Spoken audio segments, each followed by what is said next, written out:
Hello, I'm Elizabeth Agnew, founder of Eternal Goddess, and welcome to the Beyond the Seams podcast. This is the first official episode, so please be kind and bear with me as I try and figure out technology, which I must admit is not my strong point. Joining me today is Niamh, who has Wimperis Embroidery. You may follow her on TikTok, you may not. I must say her TikTok videos can be incredibly calming. I mean, who doesn't enjoy watching some close-up embroidery stitching? We'll be talking about embroidery, the mental health benefits of embroidery, embroidery in way of fashion, as well as general arts and crafts and handy-dandy things. So I do hope you enjoy this episode. If you want to keep up to date with future episodes and more from Eternal Goddess, make sure you're following us on Instagram. Hello! Hi! So, this is Niamh. Niamh, say Hello, hi. everybody. So, how about we start with a couple of sentences about who you are, what you do. Can be vague, can be not vague.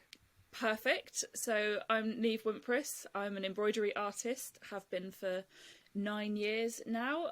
During the pandemic, I made it my full-time job, which was very scary, very exciting. And I adore the art of embroidery, and I think it's really important to talk about.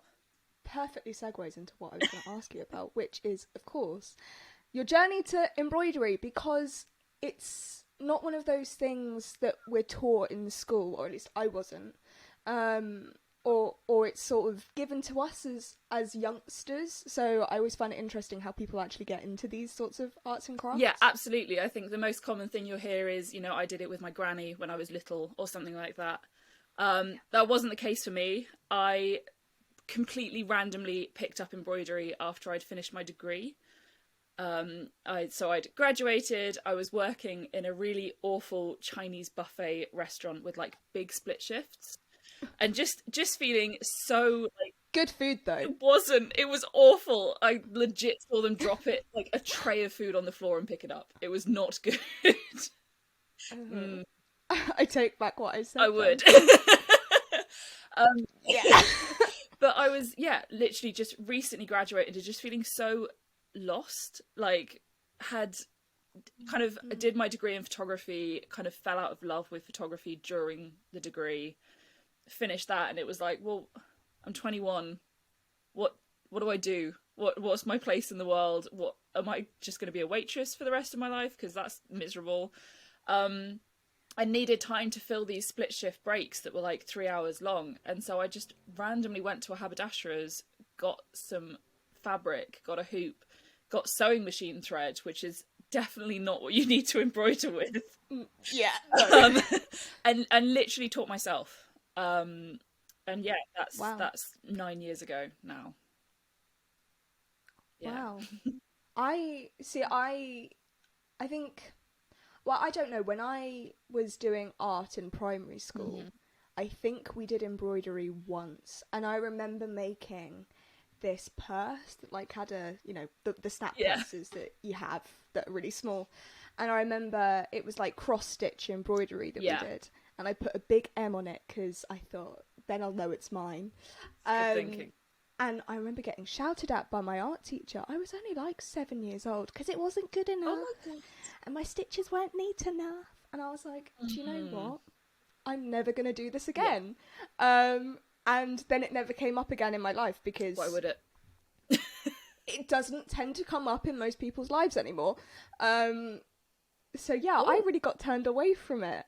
Although, I mean, that's just an anecdote and not related really, but... I think everyone has a very different journey to discovering these sorts of things. Yeah. Did you find it was sort of a duck to water and you really enjoyed it immediately, or was it one of those hobbies where you sort of had to get through a little bit of a wall to really start to love it? It was instant, and something about me, I'm really scared of trying new things because I'm really scared that I won't get it first time. Same. And if I don't get it first time, I'm like, well, I'm rubbish at that, so I am never doing that again. And I never got that feeling with embroidery. I think because it's so... Wow. If it goes wrong, you can just cut your threads and you can start again. There's no permanence with it. And so I never felt that fear that I was going to go wrong and therefore it wasn't good enough. First stitch just felt right and natural, and yeah, literally fell in love from the second I started doing it. That's so cool. Yeah, I mean, I'm exactly the same as you. I'm like, if I'm not perfect at it immediately, I want to give up. And clearly I wasn't good at embroidery when I started, so I decided to never pick it up again. Did you, when you started, because I mean, and tell me if I'm wrong, but from an outsider's perspective, there's sort of two ways of embroidery. There's the hoops, which I know you do, and then embroidery on clothing. Did you start with the hoops, or did you start by, you know, adding a little thing to a dress? No, like patches? It's always been the hoops for me. I have, on very rare occasion, added embroidery to clothes, but it makes me... Which is easier or harder? Way harder. Way harder. Because there's a lot more that you have to think about, because this is a piece of clothing, so it's going to be worn, it's going to go through the washing machine. There's a lot more considerations that you need to take into account. Whereas if it's just hanging on the wall and not doing anything, like, you're pretty much fine. Doesn't matter how long your satin stitch is, but it's not the same for clothing. Yeah, so it scares me a bit. Yeah, I can imagine there is a sort of permanence with clothing, especially if it's an item that maybe costs a bit of money, and you don't want to completely balls it up just in case you're completely screwed and stranded. 100%. Would you ever try dabble in clothes if you maybe bought some things secondhand? Yeah, and could play around I've with literally got something like right next to me that I started stitching on 2 years ago. It's been a while. Just put it down, abandoned it. I do that with a lot of things, and especially now I'm running the business, I don't have time to put... This doesn't even fit me anymore. What is it, a leaf that you've done? It's a little crop jumper, and it's like some little leafies. Oh, that's sweet. Yeah. Which would have been For those listening to the podcast, go to YouTube and you can see it. It's lovely. Yeah. But that's really pretty. You should finish it. I've forgotten which thread colour it is now. So I'm going to have to spend ages. And there's like 60 shades of green thread. So I'm going to have to... Is it this one? It's not that one. Oh, God. Yeah. Have you found, and this is something that I really wanted to talk to you about, because I think there is a lot to be said about it, and that is the mental health benefits of doing something like embroidery. Obviously, it brought you joy when you started. And have you found that love has remained the whole time in the last 9 years? Yeah, even... astoundingly, even after making it my business, which is usually kind of like a death knell in something that you love. Like, once you monetize it, it becomes your job, and that's a very different thing.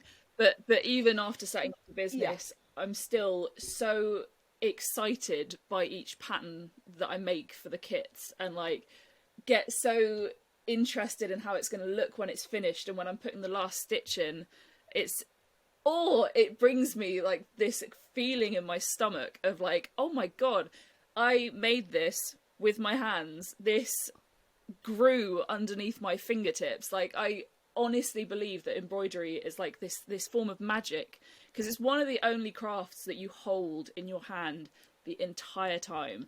And so you can look back at history and, you know, embroideries through history, and that, like, the person has stitched their soul into that piece, because it's impossible not to. You know, you're sitting there holding it for flipping hours. Like, it's such a lengthy craft. It's not a quick process. So you're holding this thing in your hands, and you're just like stitching your soul into it. And so you look at these pieces from hundreds of years ago, and you have a direct connection with the person who stitched it. And I think that is just such a powerful... Yeah, I think it's such a powerful art form. I was actually going to touch on this, and this is a really good time to bring it up since you sort of naturally segued into it. But you look at tapestries. I was very lucky that I went to see the Bayeux tapestry, and that was, I mean, literally speechless because of the magnitude, the size of it is there are no words to sort of describe that. Obviously, that was put together by lots of different people. But, you know, or a hanging wall tapestry that you might find in maybe a Tudor castle or stately home, how long would that have taken someone to do? Just months. Years? Like, yeah, such an incredibly long amount of time, and especially back then when they didn't have electricity. Like, so that's... Oh, and you're working by candlelight. Yeah, exactly. You're either working by candlelight and really messing up your eyes, or you're only doing it during the day. So it's an incredible amount of time that would have gone into these pieces of art. But also, I suppose there's something to be said for the fact that those people, it was their craft. It was all they did. They'd have probably trained as an apprentice, and then you will spend the rest of your life until you die, probably of sweating sickness or diphtheria or something. And that was all you did. They became these gods at it, like how, you know, artists of the Renaissance were like that too. Do you think that the average person can sort of, with embroidery or other similar tactile crafts, reach that sort of, can't think of the word, excellence, dedication, mastery. Yeah, mastery, that's the word, of that art? I think that normal, everyday people can absolutely kind of achieve, like, if not mastery level, they can get incredibly good. My kits are designed and targeted for complete beginners who will email me, DM me going, are you sure I can do this? And I'm like, yeah, I promise that you can do this. And it is amazing how quickly people can pick it up. I completely agree with you. I'd love to think that, you know, 400, maybe 500 years down the line, the historians, if we're still around on this planet by then, will look at things that we create now, tactile items, you know, fashion, books, those sorts of things, and go, wow, these people were also masters of their art. But obviously we can't really necessarily see that happening when we're in that time period. I'm sure that the people that made the Bayeux tapestry weren't sitting there going, 1,000 years down the line, people will love this. I'm gonna go so I suppose we can't really see it happening in real time. They are going to lose their minds. So you can't really see it happening. And also there's the whole point of us being so busy nowadays, you know, social media and our lack of attention spans and all of that. And perhaps, you know, these very tactile crafts where you are using both of your hands, so you can't be watching and scrolling on TikTok at the same time. And linking this back to mental health helps us be less busy by adding something into our lives, a new hobby, a new something to do. It can allow us to slow down and take life a little bit calmer. Would you say that that's definitely true? 100%. It's one of the reasons that I love it so much, is because you are forced to slow down. Your kind of heartbeat starts to like sync with your stitches and things, and the sound of like the thread being pulled through the fabric. It's an incredibly therapeutic thing to do. When I first started, I was suffering really badly with panic attacks and anxiety and things, and I found that the embroidery just instantly kind of calmed those thoughts. And especially like as Instagram and TikTok became such a huge thing, because it wasn't really at the beginning when I started doing it, you know, 9-10 years ago. Anything to pull people away from their screens, even for a little bit, is really important. But you can still watch TV doing it, you know, so you don't have to be sat in a little room, you know, like listening to hymns. Like you can or Radio 4. Or I listen to Radio 2 because I'm really old. I'm a Radio 2 fan. I like getting angry. I'm not old, they just have good music. One of the things, so I did my master's degree in contemporary craft, like in embroidery, and one of the big features, I did a big collaborative piece of embroidery with total beginners, and actually found that people were able to have really quite in-depth conversations with total strangers who were sat opposite them on the same bit of fabric, because you're looking down at the stitching. You need to pay attention to that, so you're not making like direct eye contact with this stranger, and so therefore these conversations that were happening were like really intense for people who didn't know each other. I found it really interesting that people opened up that way whilst doing embroidery. So yeah, it helps with tricky conversations. Yeah, much less intimidating. And you know, there is, yeah, and it goes for any of those sorts of group hobbies. I mean, I grew up as a dancer. Lots of other people do music or acting or sports. Having that joint interest opens you up to so many new people. Obviously, in recent years, we are not exactly going out as much as we used to. And you created your small business, and you've gone lovely and viral here and there on TikTok and built this wonderful community. Do you feel like people have gravitated or you know, I mean, don't give me your sales notes, but maybe your sales have gone up since the pandemic in a way of people reaching for these hobbies as a crutch, as a way to deal with the absolute mess of our world? I don't think I would have been able to launch my business so successfully if it hadn't been in the midst of a not leaving the house pandemic.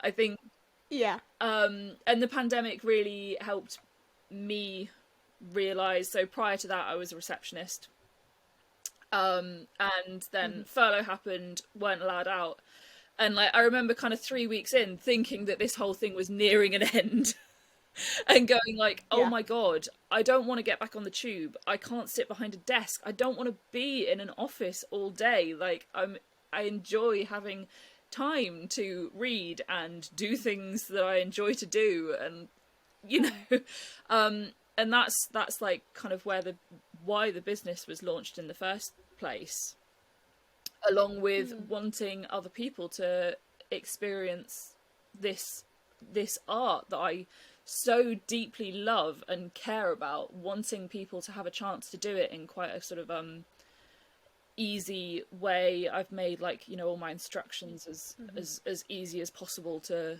read and things, and yeah, I just wanted people to have a chance to give it a go. And so, yeah, sales hugely spiked during the pandemic. They dipped a bit when we were allowed back outside. And then natural. You know. Yeah, which is fair enough, because now you have money to spend down the pub. But then it's actually picked back up again recently, which I wasn't expecting, because, you know, we're facing a cost of living crisis. And people are cancelling Netflix, and people are, you know, all of these things, all of these luxuries are falling by the wayside. But actually, my business is holding steady, and I think that's because people need something that makes them happy. Yeah, and I was going to say, I suppose you could argue that while people are cancelling non-necessities like Netflix, even though things like Netflix can bring us joy, they can also be detrimental, whereas I don't really see a argument for embroidery being a bad thing. It hurts when you stab your finger. Oh. Well, yeah, there is that.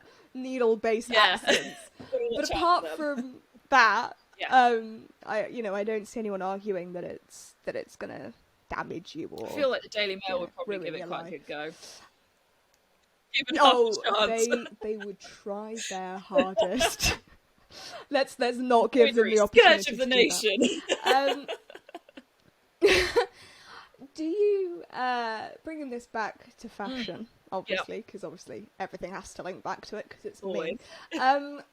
Have you noticed, because I have, that the art of embroidery and crochet and similar arts are slowly starting to weave their way back into our current trends? Check you out with your little crochet. Do you think that my crochet... Did I make a pun? In? Oh, I didn't even notice. I'm going to say that I did that very much on purpose. Do you think that that the people are looking more for embroidery as a craft because of these trends of crochet and handmade clothing. I hope so. I think that would be really cool. I think what people need to realise is if you're buying fast fashion and you're getting something that's crochet through fast fashion, there is not a machine on earth that can do that. Yeah. Like, that is all done by hand. And so I think that can come as a bit of a shock to people who are starting out. And the same with embroidery. Like, you can get embroidery machines, but there's a huge amount of techniques that can never be replicated by a machine. So, you know, especially people who are looking to buy one-off embroideries and things and one-off crochet pieces, kind of looking at the actual price that these makers should be paid and going, oh, okay. But like we said, it's an art form. You're paying someone for their art and their mastery, but paying absolute pittance for it. And you know, it's a double-edged sword because it's so wonderful to see these.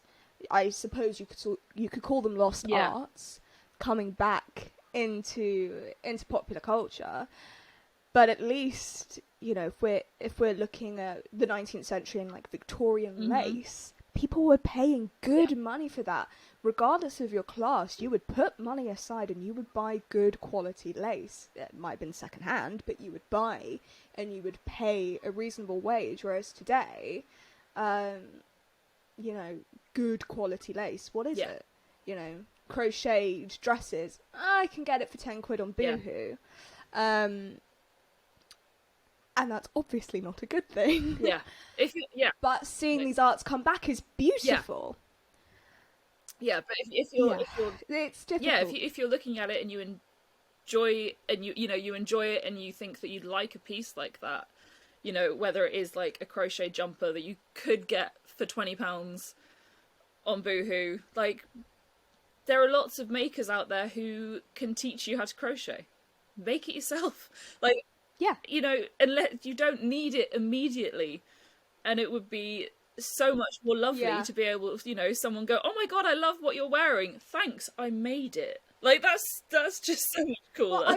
Well, literally just before we started recording this podcast, I was scrolling through TikTok, and I saw a video about why as humans we love IKEA, not just because it's nice furniture and stuff, but that there is a scientificness of it, that we feel more accomplished because we make it ourselves and we build it our own. Therefore, we gravitate more towards it because it gives us this sense of achievement. That is fascinating. That we've done something. That's fascinating. So, and then we also then don't feel like we want to just throw it away quickly because, well, I went to the effort of building that. You know, sweat, blood, tears, arguments went into building that Billy bookcase. So why am I going to throw it away? And I suppose you could look at clothing and making embroidery crochet in that same sort of way. You'd love it more if you made it yourself because you'd recognise the pain that went through it, both emotional with yourself and needle-based. And respect yourself for doing that. No, I completely agree. Yeah, and there are so many kits out there available now. God, you're so good at putting in segues to this, because let's talk about your kits. Let's plug them.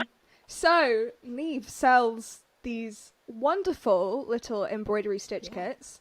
How would you describe your designs? Because you have monthly subscriptions and you get different designs. It's bi-monthly now, so it's every other month. It's it's fine. I went bi-monthly this year, which was really scary. Halved my income, like bam.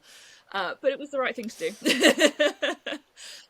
So all of the designs are botanical in some way.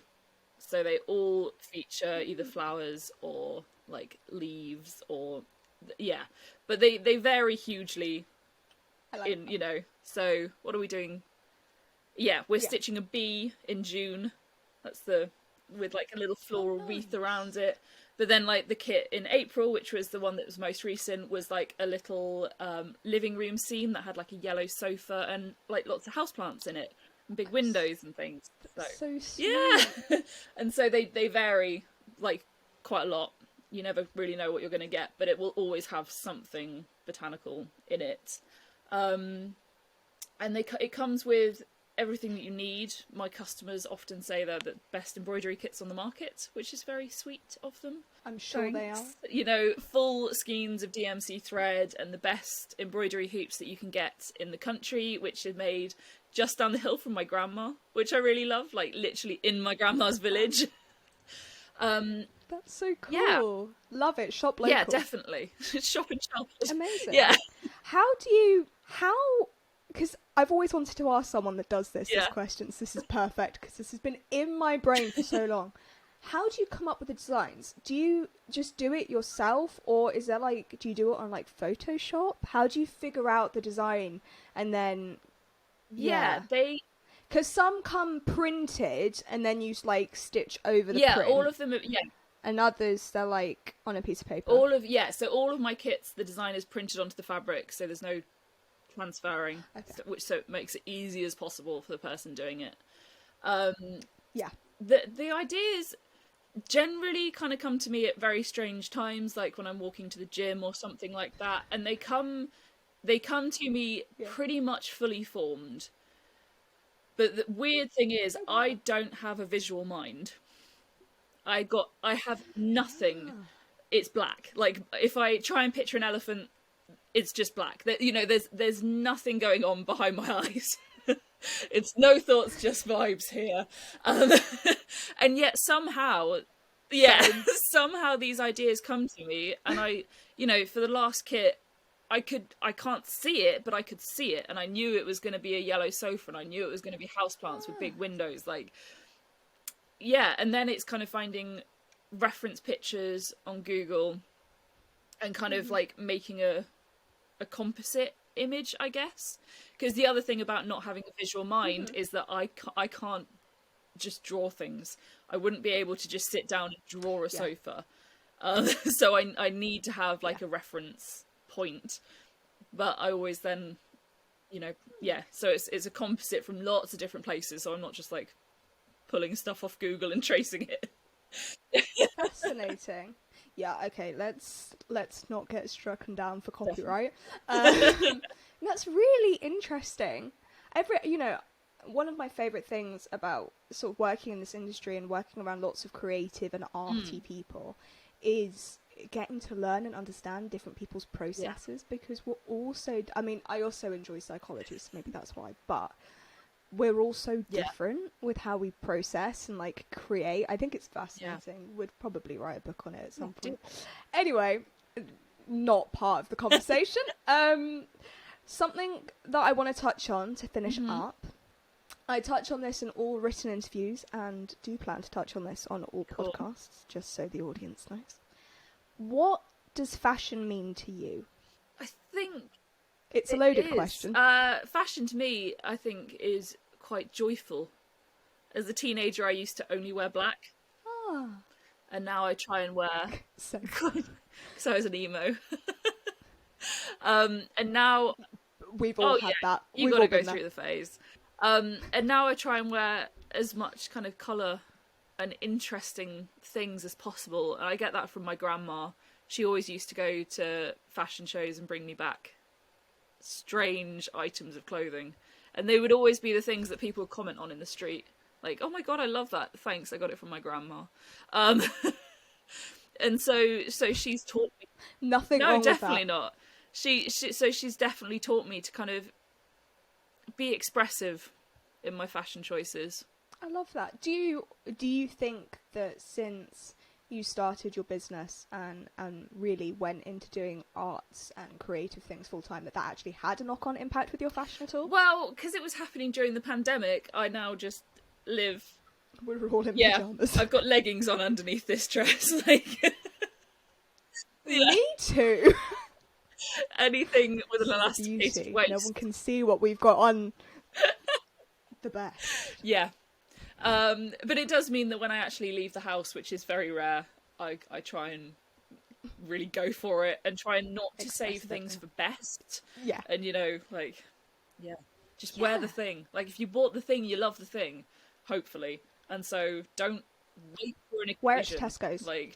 Just wear it. Yeah, 100%. I think that is a perfect place to round up, because I couldn't agree more. If you have a dress and you love it and you spent good money on it, wear it while like roasting a chicken or something. Get some use out of it, because you will feel so good for doing it. Thank you so much, Niamh, for joining me. Before we go, would you like to plug your TikTok, Instagram handles, website, all of that? So people can find they're you. all Wimperis Embroidery, which you're going to have to put how to spell it. Perfect. Oh, I'm so sorry.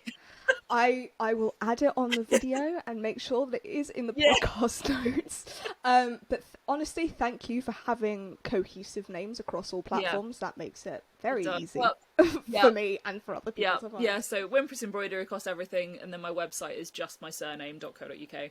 As in wimperis.co.uk. It's not just my surname.co.uk. That, I'm sure that it must do. Somewhere. I would put money on it. It must do. I'm going to go Google that now. Thank you so much. Lovely to talk to you. Thank you so much for joining me and Niamh as we talk about embroidery. Thank you for listening to the Beyond the Seams podcast from Eternal Goddess, featuring me, Molly Elizabeth Agnew. Tune in next time as I go further in unravelling fashion.